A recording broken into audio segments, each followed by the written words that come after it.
G'day guys, how you all doing today? I hope you're all very well. It's Russell here from Card School. This is just a quick check-in, I suppose, and a bit of a check-up, just to see where we're at. And I think the last couple of weeks, to be honest, I've really dropped the ball on the Zion Williamson watch, which I was super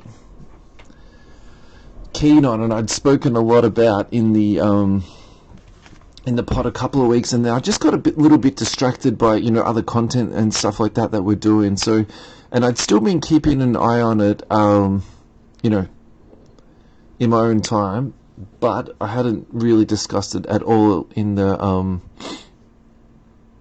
show. So sorry, I've just got a bit of allergies going on today.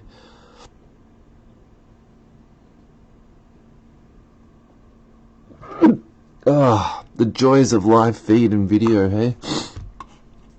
Alrighty, so I haven't got all my notes in front of me, but basically what you can see here is a pretty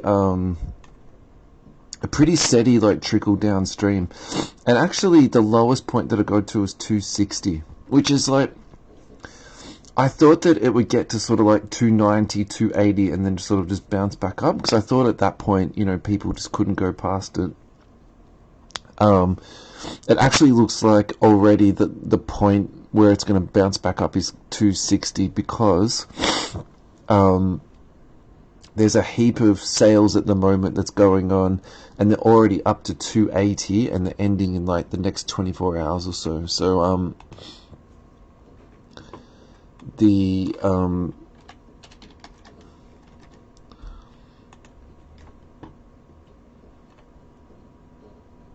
yes, that's up to 275. That's got 7 hours left. I think actually a couple have finished today.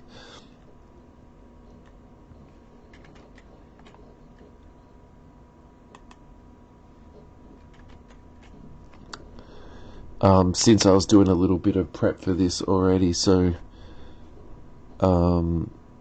that's still got a day to go. But even in saying that, there's still a bit of movement to happen there, hasn't it? So,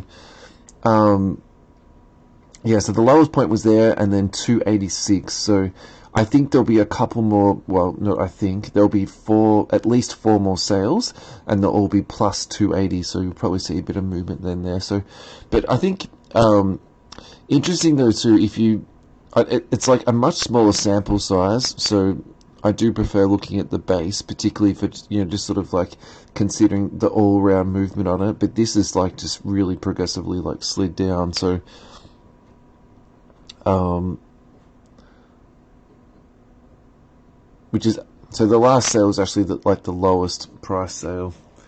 So why is it important to do a little bit of an update today? Well, actually, he has been announced that he can go back into doing some light duties. So he's back onto one-on-one duties.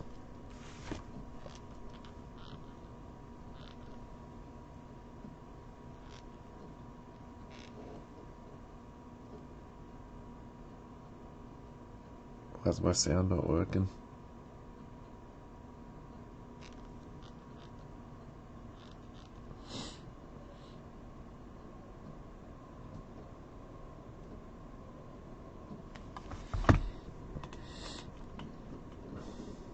Today will actually... Oh, here we go. Alright, cool. Sound's working. Alrighty, guys. Sorry about that. Again, the joys of live content producing. Yeah, so he can do one-on-one duties today. So that's in terms of his foot fracture and in terms of his recovery, that's really good signs. There's been reports that he's actually lost weight already. And then the other thing that we didn't know when we did do that kind of whole big... we did a bit of a breakdown on this. Actually, it turns out he had a Jones fracture, which is exactly the same injury that KD had. So in terms of, thinking about his future and his, how well is his career going to go, if that's what you're sort of, equating the two to, the Kevin Durant outcome is really excellent. And also,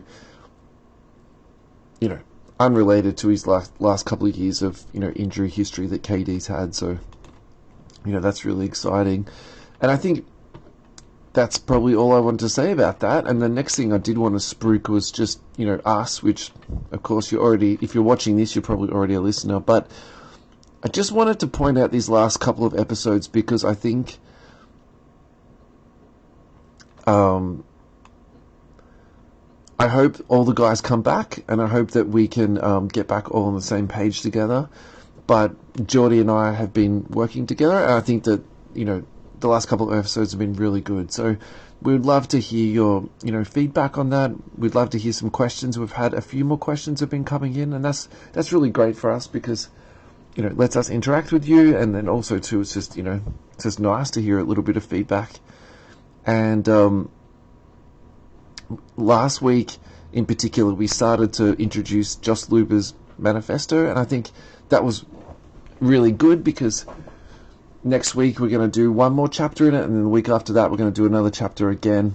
And then the week before that, the segment that I really enjoyed was The People versus Panini. I think that was a really good little segment, and if you hadn't read a lot about it or you haven't heard much about it, it's a good little insight as sort of what goes on behind the scenes in terms of the politics really of trading cards. So if you've listened to the end of this, thank you so much, guys, for listening, and I'll catch you all really soon. Alrighty, guys, peace out and take care. Bye bye.